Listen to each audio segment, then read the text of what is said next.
Permanent hair removal at Anos. Flat 25% off. Call 970-389919.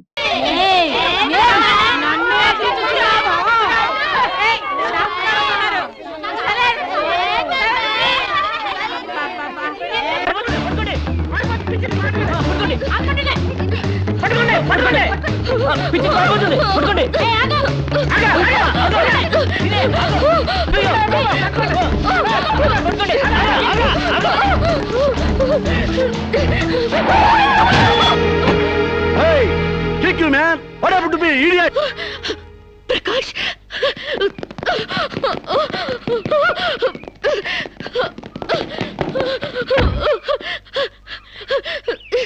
Aru Sirisha?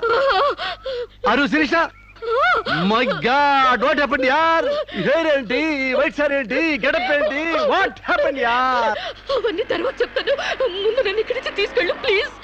ఎక్కడికి తీసుకెళ్ళేది మర్యాదగా వస్తావా లాక్కెళ్ళమంటావా? Hey, who are you, man? Sir me mental hospital staff sir. ఈ పిచ్చిది పారిపోతుంటేను. What? నీకు మెంటలా? No, నాకు పిచ్చలేదు. వస్తావా? Wait, man. Sirisha? What is my name? Vijay Prakash. మనం ఎక్కడ పరిచయం అయ్యాం? ఫారెన్ లో. Yes! నేను నీకేమవుతాను? ఫ్రెండ్. ఇంత క్లియర్ గా మాడుతుంటే మెంటలంటారా? మీకు తెలియపోతే తెలియనట్టు ఉన్నాడు సార్, అంతేగాని.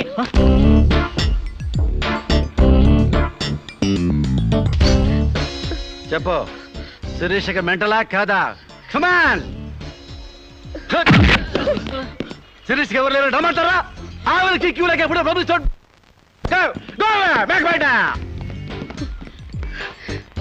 Don't worry, Sirisha. I will take care of you. Please come, dear.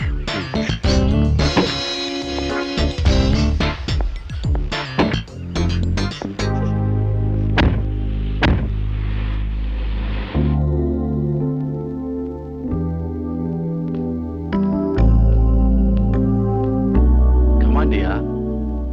దా కూర్చో. ఎలా ఉండేదానివి ఎలా అయిపోయావు?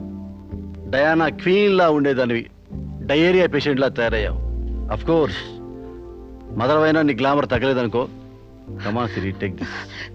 No thanks. Okay, it's all right. బాగా అలసిపోయినట్టున్నావు. పద బెడ్రూమ్కి రెస్ట్ తీసుకుందాం. ప్రకాష్, వాట్ హ్యాపెండ్ యా? హెల్ప్ చేస్తానని తీసుకొచ్చి నువ్వు చేసే పని ఇదేనా? ఎవడో దారిని పోయే దానికి బిడ్డను కనిచ్చావు. నీ ఫ్రెండ్ని, క్లోజ్ ఫ్రెండ్ని ఆ మాత్రం బెడ్ పంచవలేవా? Please come please please.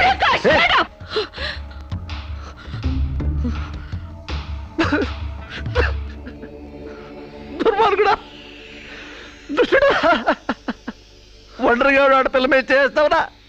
నీకు అమ్మ రాలేరురా, అబ్బాజీలు లేరురా, పురుగులు పడిపోతావురా, నాశనమైపోతావురా, అదైపోతావురా, ఇదైపోతావురా. ఇది కాదే నీ క్యారెక్టర్. పెళ్లి కాకుండానే సంసారం చేసేది ఎవరో తెలుసా? బ్రోతల్స్. పెళ్లి కాకుండానే తల్లయ్యేదెవరో తెలుసా? బ్రోతల్స్.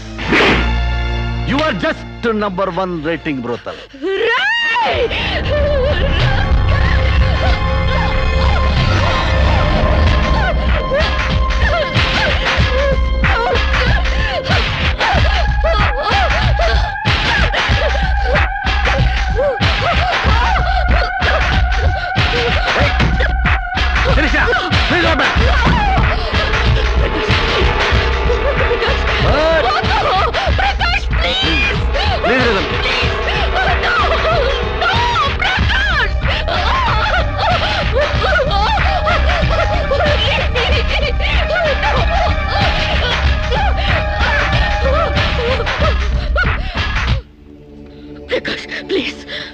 శిరీష, చాలా టెన్షన్ పెడుతున్నావు శిరీష. నువ్వు టెన్షన్ పడుతున్నావు శిరీష. శిరీష, నీ తెలియదు శిరీష, నాలో చాలా విషయం ఉంది Sirisha. I love you Sirisha. చాలా హ్యాపీగా ఉంటుంది యార్. I love you Sirisha. నా మాట శిరీష, చాలా బాగుంటుంది శిరీష.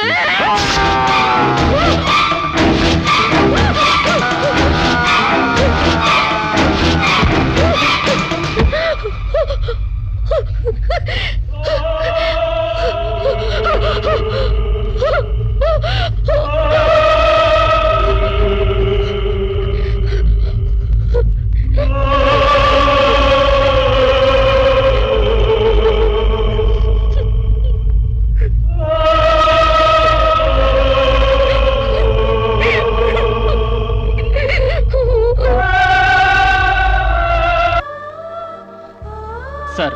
ఈవిడ అన్నయ్యల దగ్గరికి వెళ్ళొచ్చాను. ఈవిడికి మాకు ఎలాంటి సంబంధం లేదని చెప్పారు సార్. దీనికోసం మనిషి అన్నవాడు ఎవడూ రాడు, కానీ కేసు రిజిస్టర్ చేసి కోర్టు తీసుకుపోదండి.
ప్రకాష్ నువ్వే చంపావా?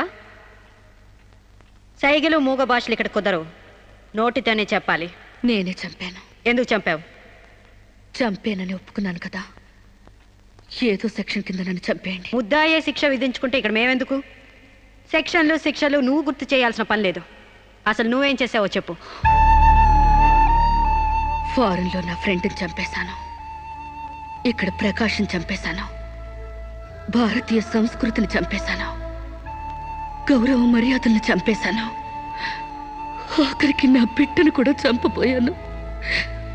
నన్ను చంపేయండి, నేను బ్రతకూడదు. బ్రతకడానికి నాకు అర్హత లేదు. అందరికీ ఒక పాఠంగా, నాకు గుణపాఠంగా నన్ను ఉరికంబం ఎక్కించండి. చంపడానికి చావడానికి వెనకాడని నీలాంటి వాళ్ళు సమాజానికే ప్రమాదకరం. అన్నల్ని, వదిల్ని, ఫ్రెండ్స్ని, వర్కర్స్ని లెక్క చేయని నువ్వు చివరి కోర్టును కూడా పట్టించుకోవడం లేదు. నేరం ఒప్పుకుంటే శిక్ష తగ్గిస్తామనుకోవద్దు. సాక్ష్యాధారాల్ని, వాంగ్మూలాల్ని పరిశీలించి తగిన తీర్పు ఇవ్వడానికి కోర్టు 20వ తారీఖు వాయిదా వేస్తున్నాను.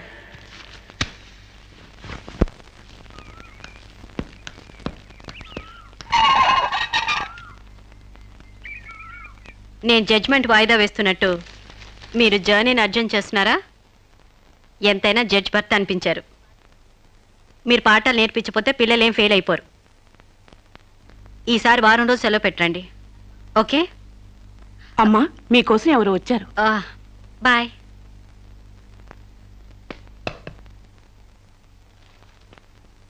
నమస్కారం అండి, నా పేరు సాంబశివరావు అండి. నువ్వు శిరీష తాలూకు మనిషివి కదూ? అవునండి. సారీ, నేను ఇంట్లో కోర్టు విషయాలు మాట్లాడను. నేను అందుకు రాలేదండి, కొన్ని సొంత విషయాలు మాట్లాడుకుందామని. సొంత విషయాలా? హాయ్, కొంచెం పర్సనల్ అండి. చెప్పండి. అది మన ఇద్దరి మధ్య ఉండాల్సిన పర్సనల్ అండి. మీరు కాసేపు బయట ఉండండి.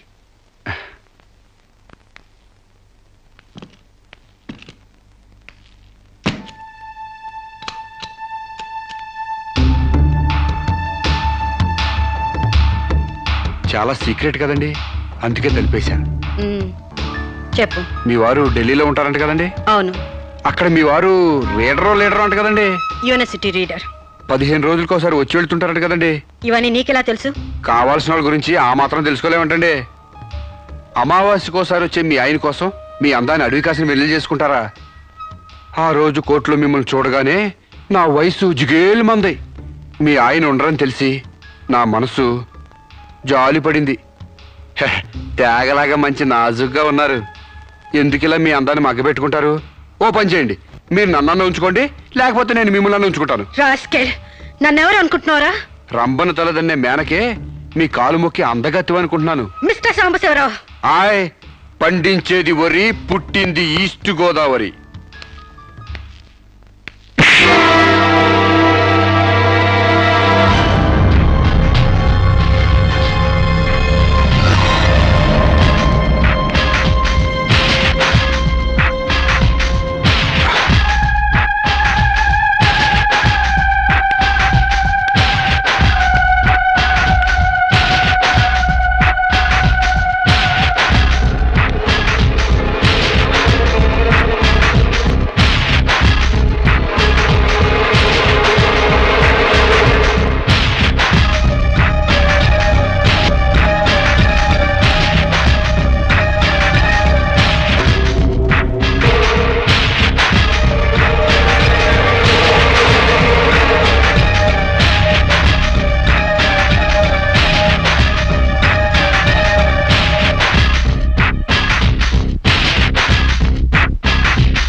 మేడం, ఏం జరిగింది?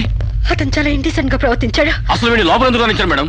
ముందు అతను హాస్పిటల్కి తీసుకెళ్ళండి ప్లీజ్. Constables, call ambulance. ఆగండి.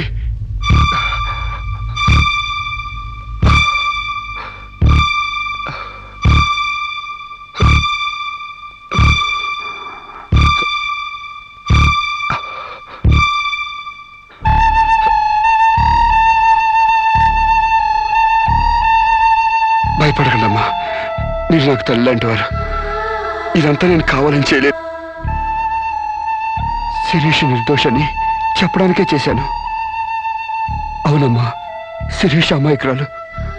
నా శిరీష్కి అనుకోలేకపోయినా ఆర్తన ఉంది. మమకారాన్ని అర్థం చేసుకోలేకపోయినా మానవునికి విలువిస్తుంది. రాష్ట్రం కాని రాష్ట్రం వెళ్ళొస్తేనే స్టైల్ పెరిగే ఈ రోజుల్లో 20 సంవత్సరాలు ఫారిన్లో ఉండొచ్చిన శిరీష్కి ఇతరుల్ని డామినేట్ చేయాలనే తప్ప వేరే ఆలోచన లేని పిచ్చిది. మీరు ఒక జడ్జి అయ్యిండు కూడా ముందు వెనక ఆలోచించకుండా రేపు చేయబోయి నన్ను కత్తితో పొడిచారు. ఎందుకు? ఆడదానికి ఇష్టం లేకపోతే స్వయానా మన్మధుడే దిగొచ్చినా అంగీకరించదమ్మా. నా శిరీష శీలం లేని ఆడదైతే ఆ రోజు వాడిని ఎందుకు చంపేది? హాయిగా వాడితోనే డేటింగ్ పెట్టుకునేది.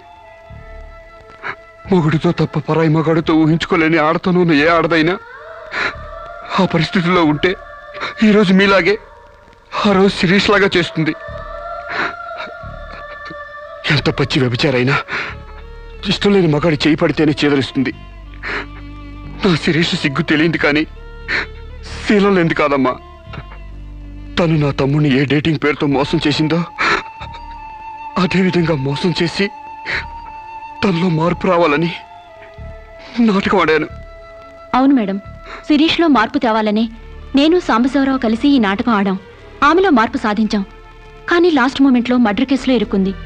మీరు శిరీషకు కటింగ్ శిక్ష వేయబోతున్నారని తెలిసి అతను ఈ రేప్ ప్లాన్ గురించి నాతో చెప్పాడు. మీకు తెలియంది కాదు, కానీ చెప్తున్నాను. రేపుకు ఉరిశిక్ష వేయాలని చట్టాల మార్పు కోసం ప్రయత్నాలు జరుగుతున్న ఈ రోజుల్లో రేపిస్ట్ని చంపటం కనీసం చిన్న నేరం కూడా కాదని నా నమ్మకం. దయచేసి నా శిరీష్ని కాపాడండి. నా శిరీష్ని కాపాడు.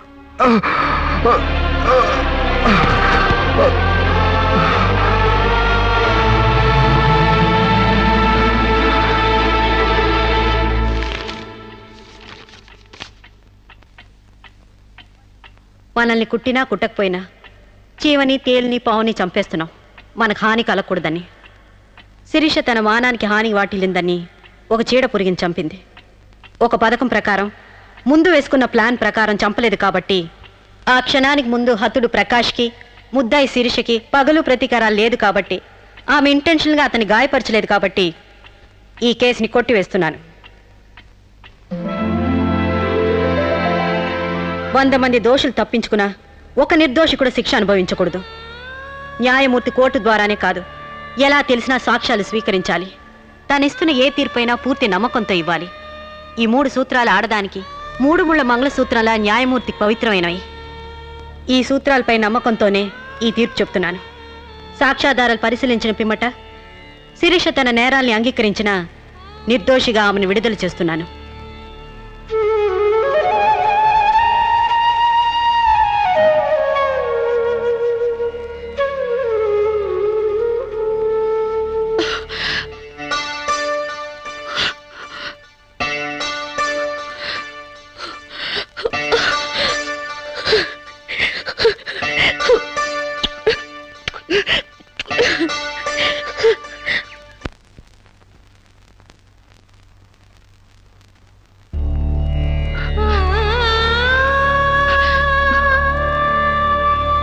మన సాంప్రదాయాల సంస్కృతుల వాల్యూ తెలుసుకున్నాను. నేను మారిపోయానండి. నన్ను క్షమించండి ప్లీజ్. ఇంతకాలం మేం ప్రయత్నించింది నీలో ఈ మార్పు కోసమే కాని నీ చావు కోసం కాదమ్మా. నువ్వు చిన్నప్పటి నుంచి విదేశాల్లో పెరిగావు కాబట్టి అక్కడ యువతీ యువకుల్లో ఉన్న డేటింగ్ అనే పద్ధతిని ఇక్కడ కూడా అవలంబించాలని చూశావు. కానీ ఈ పవిత్ర భారతదేశంలో వివిధ రకాల మతాలు, కులాలు, భాషలు ఉన్నా ఒక్కొక్క దానికి ఒక్కొక్క రకం కట్టుబాట్లున్నాయి. ఆ కట్టుబాట్లకు అనుగుణంగా మసులుకోబట్టే మేమందరం ఎంతో ఆనందంగా కలిసిమెలిసి బ్రతుకుతున్నాం. కానీ వాటిని నువ్వు అగౌరవపరిచావు, హేళన చేశావు. ఈ దేశాన్ని, ఈ మనుషుల్ని అర్థం చేసుకోలేకపోయావు. అటువంటి నీకు మన గొప్పతనం చెప్పాలని, నీలోని మంచి మనిషిని బయటకు తీసుకురావాలని మేము ఈ నాటకం ఆడాం. మా నమ్మకం వమ్ము కాలేదు. భారతీయ సంస్కృతి సాంప్రదాయం గల అమ్మాయే మా ఇంటి కోడలుగా రావాలనుకున్నావు. అలాగే నువ్వు మా ఇంటి కోడలు అవుతున్నావు. నిజంగానా?